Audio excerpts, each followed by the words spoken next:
Good morning, everyone. Welcome to Rebel Radio. It's been a while since we've celebrated Pride Month. It's Pride Month every month on Rebel Radio.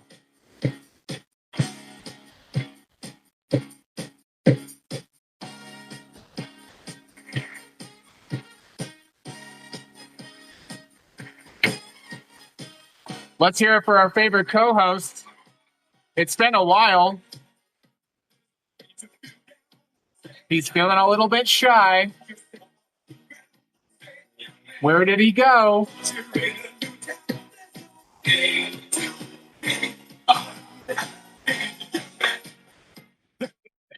We are appropriating the song from the president. We're stealing it.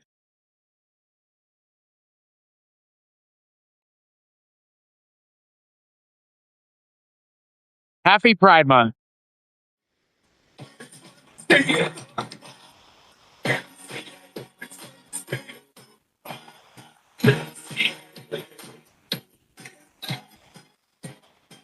He does the little weird fist pumps.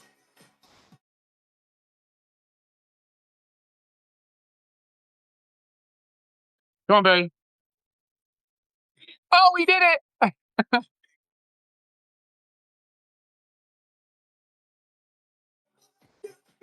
Where'd your hat go, buddy?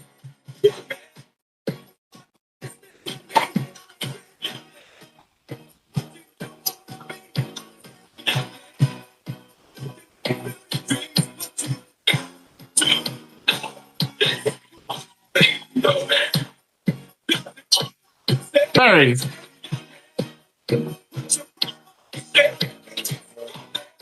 Oh! Oh! He looks so much more handsome. Here we go, Barry.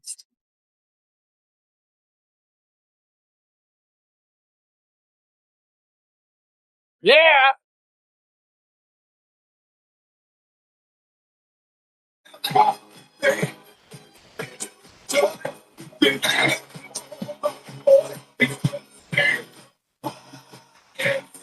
Yeah!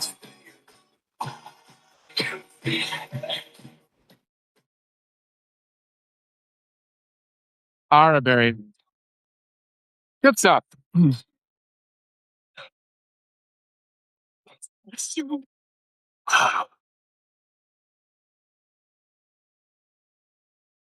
I think the people on Substack are wondering what the hell is going on because Substack has some very advanced um, filtering. They're very good at filtering out music. It's pretty good. So, welcome to the Ignition News, your unfiltered, uncensored source for the actual truth in what is happening in the United States of America and around the world. We are not bought by the billionaires. We are here to be your source of truth in a time where truth matters more than it ever has. Be sure to follow along with your favorite platform on Spotify, Apple Podcasts, YouTube, or Substack. Let's get busy with the truth. Welcome to the Ignition News.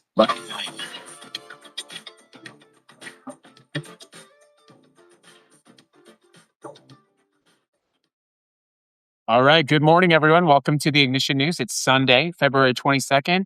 It is Mod Cat's birthday today. She is out having lunch with the little one. Happy birthday, moderator Cat. We love you. We appreciate you. I can't believe that you're finally 30 years old. Insane. Good morning, everyone. Welcome to the Ignition News, broadcasting on the Rebel Radio Network. On WARN, the Weirdos American Resistance Network. My lawyer would remind me that we are to inform you that we are not actually broadcasting on an AM or FM channel. But if you're looking for up-to-date news without the amygdala hijack, without all this crazy business, we are streaming live on Spotify, YouTube, Twitch, Substack, and TikTok. Go ahead and tap that screen. You know what I mean? Tap that glass up, as they say. It is a beautiful Sunday morning. Obviously, today the good Lord chose to grace us by birthing Moderator Cat into existence, without whom none of us would be here. So, good morning. Let's get into it. Please, I'm going to take a minute to ask you to go ahead and click follow on that show. Follow us on Spotify or your favorite podcast platform. It's great to be here. Let's get into the news. Over on TikTok, have fun while you can. We've been getting violations left and right over on the talk, so that's kind of fun. So let's get into the news. We have some interesting stories and how they all tie together today. But before that, I do have to give you some fun facts about the day. I don't know where my fun facts sheet went. Hold on, don't get alarmed. All right, it's February 22nd. Ooh, today. I don't know why Google gave me this fun fact. It's actually not a fun fact, so we'll get back to that in a second. George Washington was born today in 1732. Let's see. In 1980, speaking of the Olympics, the United States hockey team defeated the Soviet Union on this day. The Miracle on Ice, pretty famous, obviously. Go propaganda. And today, in less optimistic news, um, today was actually the day that Sophie Scholl and her brother Hans Scholl, the members of the White Rose, were executed for their resistance against the German government. We talk a lot about Sophie, her brother Hans, and the White Rose Society. So I think it's important to remember that as we move into the show. How's everybody doing? How are we doing over on TikTok? How's everybody feeling today? Not everybody talk at once. Awesome. All right, let's get into the top stories. All right, good morning.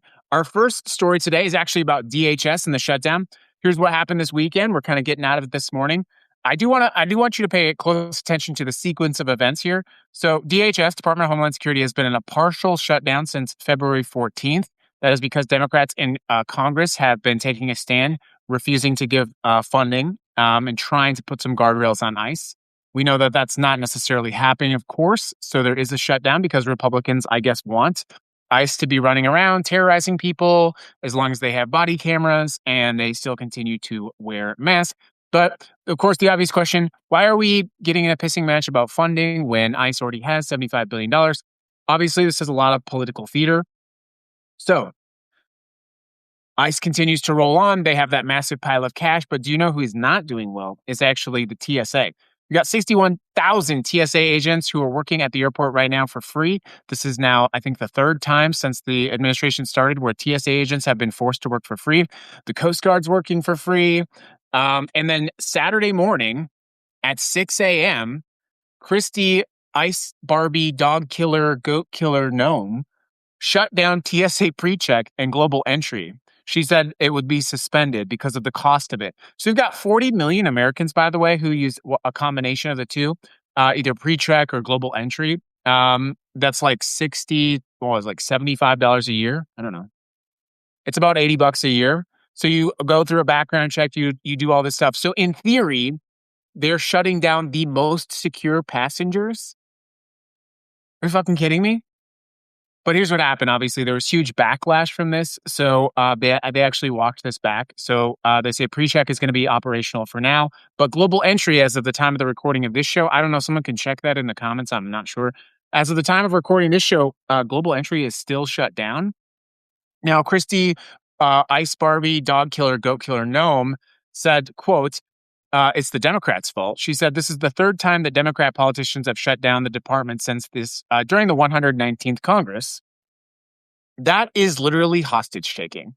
Ice Barbie, Dog Killer, Goat Killer, Christy Gnome is literally keeping the American people's safety as a hostage, and they're blocking the most secure passengers from flying. That's insane. They're using it as a bargaining chip to inconvenience you to make you less safe so that they can run around with their DHS ICE agents terrorizing our neighborhoods. On that same subject, I want to talk about ICE, and I actually have a little vignette of a story to share with you today. And it's kind of I don't want to use the term schadenfreude, but it's like, do you pay attention? So this is actually a story about a gentleman named Latif. His actual full name, I'm going to do my best here. Abdelatif Hafroyo. He's 60 years old, 6-year-old man, came to the United States from Morocco 38 years ago. He's lived here obviously longer now than he's lived in Morocco. For 2 decades, this man worked as a concierge in a residential building in Midtown Manhattan. He has no criminal record and he does not have a traffic ticket. His wife's name is Sandra. She's 53 years old. They've been married for 15 years. They got married in Las Vegas. Hey! But the thing is, Sandy voted for the president. She's a triple trumper 3 times. Last August, Sandy was standing at the airport at Newark watching three plainclothes agents and a woman with a badge handcuff her husband, who was wearing t-shirts, shorts, and sandals. And the ICE agent said to Sandy, "You don't want to make a scene here." Then the van drove away with her husband, and she didn't see him for 180 days. More than a decade before they got married, Latif hired an immigration agent named Earl Seth David to help him with his paperwork, and apparently he messed up the paperwork. David, this lawyer, was actually convicted in federal court for running a large-scale immigration fraud scheme, so people like Latif were left holding the bag for his crimes. So that's an American citizen lawyer committing crimes, right? So he was not aware that his paperwork basically got screwed up. He's on a plane, ICE arrests him, and he's detained for 180 days. He talks about the story of being on a charter flight, by the way, where people were getting sick and literally shitting themselves in the plane, and how this plane was just filled with the smell of that. And I had to think, like, that's got to be a moment of self-reckoning. He is home now. He cannot work now. He has to wear an ankle bracelet. And his wife has spent about $50,000 on top of the $15,000 they paid David. So they've literally blown through their entire life savings. Sandy, by the way, drove to Las Vegas to go to a Trump rally. She drove all the way from Newark to Las Vegas to cheer on the president. She says, "Now, you said you were going after the worst of the worst, but instead you ruined our life." That's not some liberal, blue-haired person screaming at a protest, okay? That's a woman who triple trumped, voted for the president 3 times with her immigrant husband, who blew through their entire life savings. The man has no criminal record. He's not, as the president would say, a bad hombre. He's just caught up in the system that they voted for. So remember that. And there's a lot more people like these two out there. There's a lot of people out there in this exact same situation. And we've got to come with a reckoning. And I would like to think that these people don't have to learn this kind of lesson in order to move past this tyranny, this fascism, that they don't have to watch their husband get arrested in an airport, pulled away to sit on a plane where people are shitting themselves because they won't let them use the bathroom. That's the kind of stuff that sticks with you for the rest of your life. You people have got to wake up. I keep seeing all these people in Florida. Cubans for Trump? Are you kidding me? Latinos for Trump? Are you kidding me? What, for machismo? It probably felt good to make your little TikTok video. You probably got a couple of retweets, a little bit of likes. Yeah? Was that good? Was that fun for you? How did your husband feel when he was sitting on that plane that smelled like vomit in a detention facility for 180 days? You people have to wake up. And it's only going to get worse. Let's get on to the third story. Good morning, everyone. Welcome to the Ignition News. It's great to have you. Please do follow us on your favorite podcast platform. We do broadcast episodes that are not recorded live, but we do stream on TikTok, Substack, YouTube, Twitch.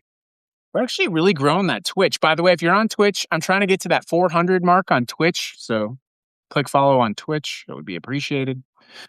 Let's take a little bit of a breather. The heavy news. A little bit of a joke for you. What do you call a fake noodle? An impasta. Okay, no, just me. Why was the math book sad? It had too many problems. Why did the stadium get hot after the game? All the fans left.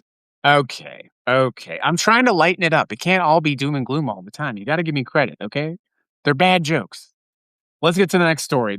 This is actually a continuation of our previous theme, and then we're going to round it up with some badass resistance. So this one is actually a pretty massive masterclass in authoritarianism. Before I get into that, you want to go watch a TikTok video I made yesterday, or Instagram if you follow me on Instagram. Brendan Carr is pulling one right out of the Nazi playbook, and he is soft demanding that broadcasters air what he calls patriotic programming. And Brendan Carr is basically saying, hey, broadcasters, if you want to keep your broadcast license, that is measured by something called the fairness doctrine, the fairness doctrine and the public good. So Brendan Carr says, hey, if you air the national anthem every morning, if you play patriotic programming for the 250th anniversary, if you have more shows that are patriotic to America, that's going to be really good for your public good doctrine. The main thing that we use to measure if you get to keep your broadcast license. Of course, we saw this in Germany when the same thing happened when the Nazis soft pushed the broadcasters to air more nationalist programming, to air more national. Oh, did we get a violation? Oh, okay. Thanks, TikTok.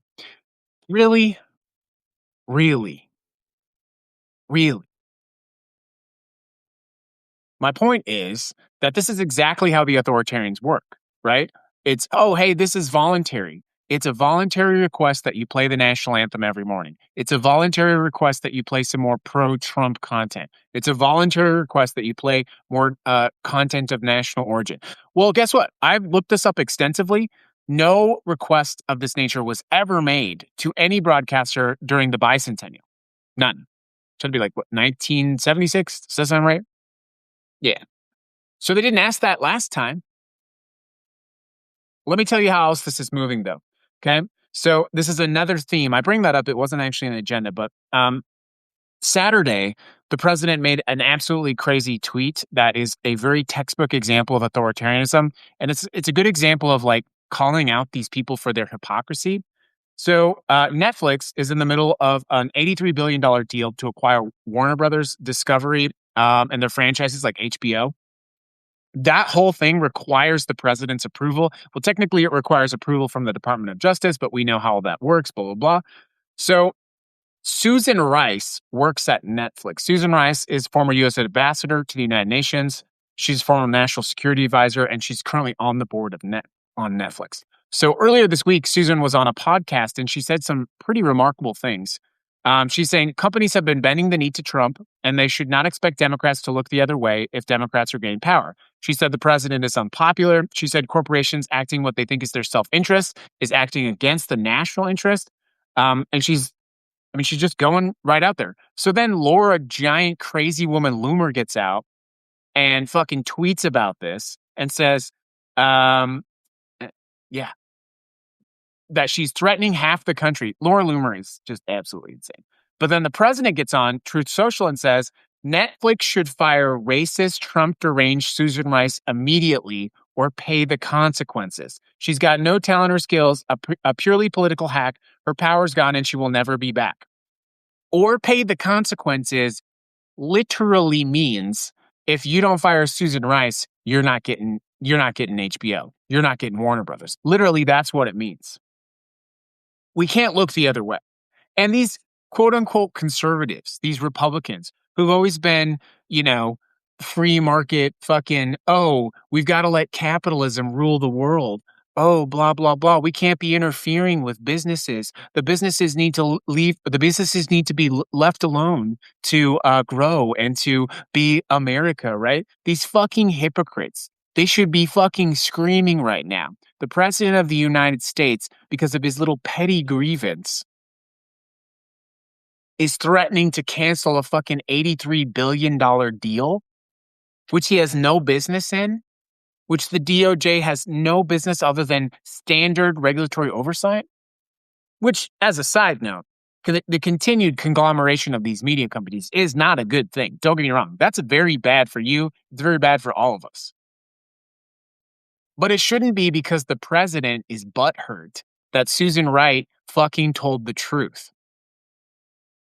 And by the way, this aging, cognitively declining orange man talking about Susan Rice, a black woman, calling her racist.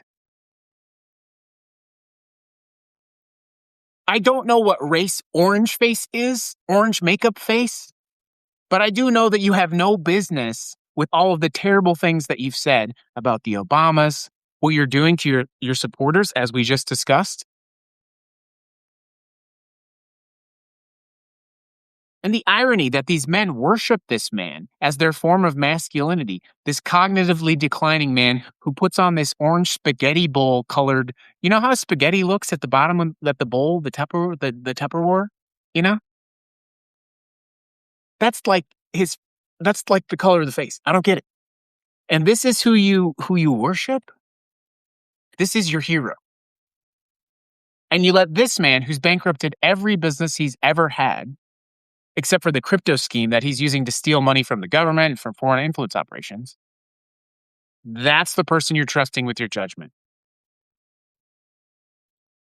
And all these little cowards in the administration, they don't exercise independent judgment. The president truths something out. They do what he says, and that's the end of it. This is the peak of moral cowardice in America. The peak of it. But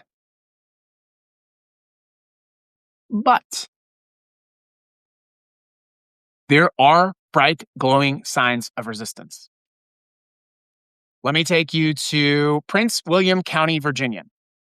323 students at Woodbridge Senior High School in Prince William County, where nearly half the population, by the way, is Hispanic or Latino, walked out of class on February 13th to protest ICE. They flooded the Old Bridge Road and they marched to a nearby shopping center. They did disrupt traffic, and then the school suspended all 323 of them for 3 days.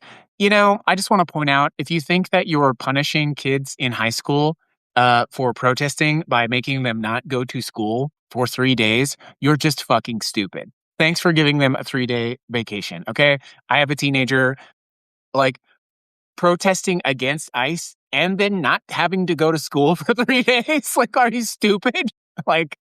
Give me a break. So they suspend all these kids for 3 days.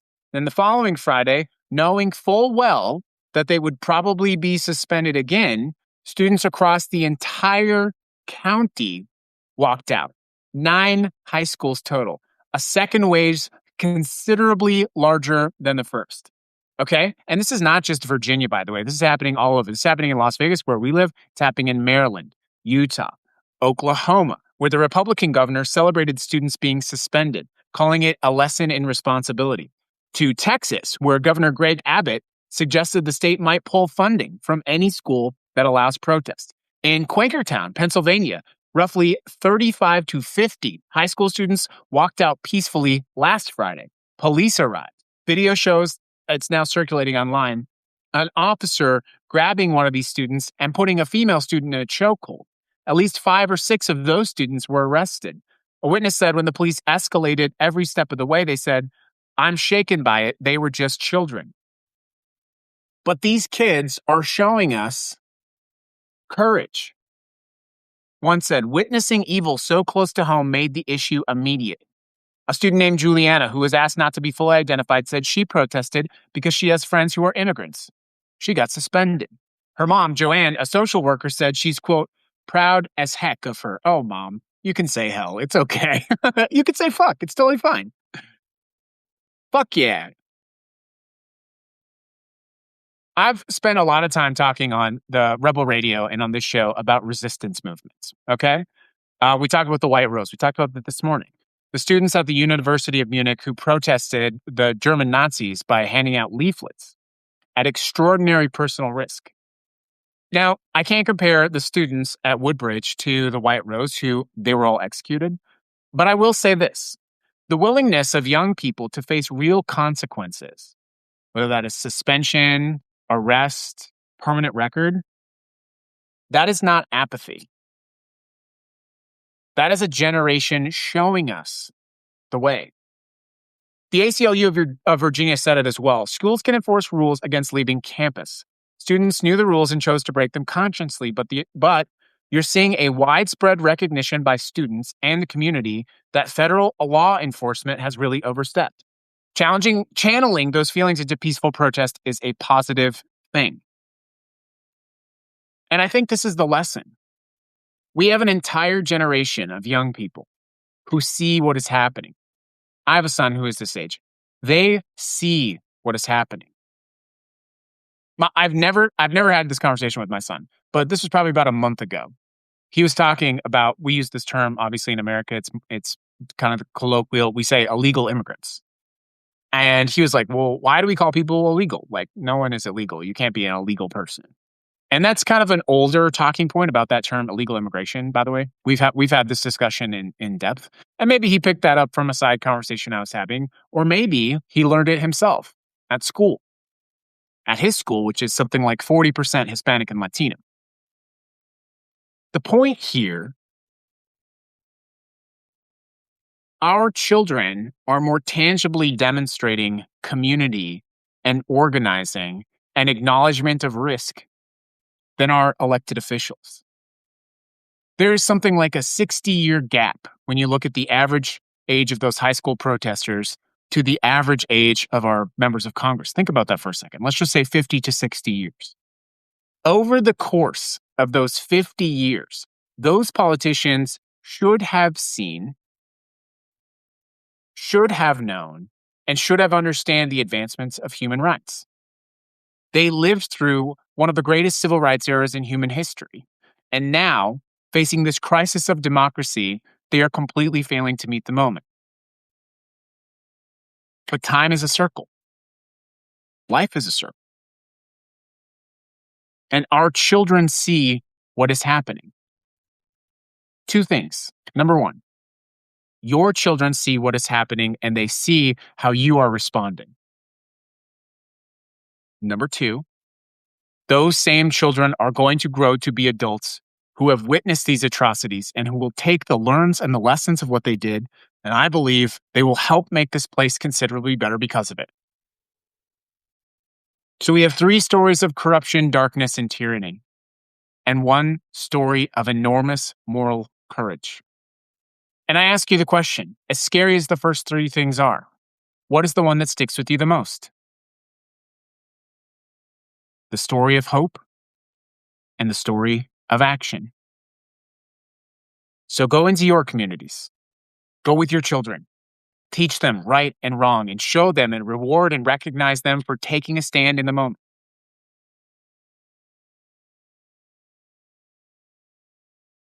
That's the Ignition News, everybody. Today it is February 22nd. It is Moderator Kat's birthday. Send her a message if you don't mind.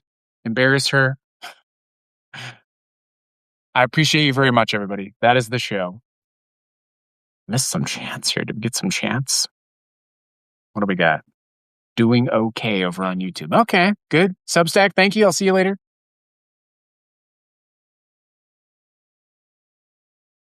Somebody got a warning? What? Somebody got a warning? I'll let them live with you. Oh, please. Is that the best you can fucking do, you fucking idiot? God, none of you people ever have anything original. None of you. None of these little trolls. They have to go to their little troll farm and their spaghetti bowl face guy and get their little fucking quotes. They never have anything original. We demand a higher quality, a higher caliber of troll. I gotta go I don't want Substack to shut me down. Substack, love you, bye. I don't know why it's not ending on Substack. There we go. End live.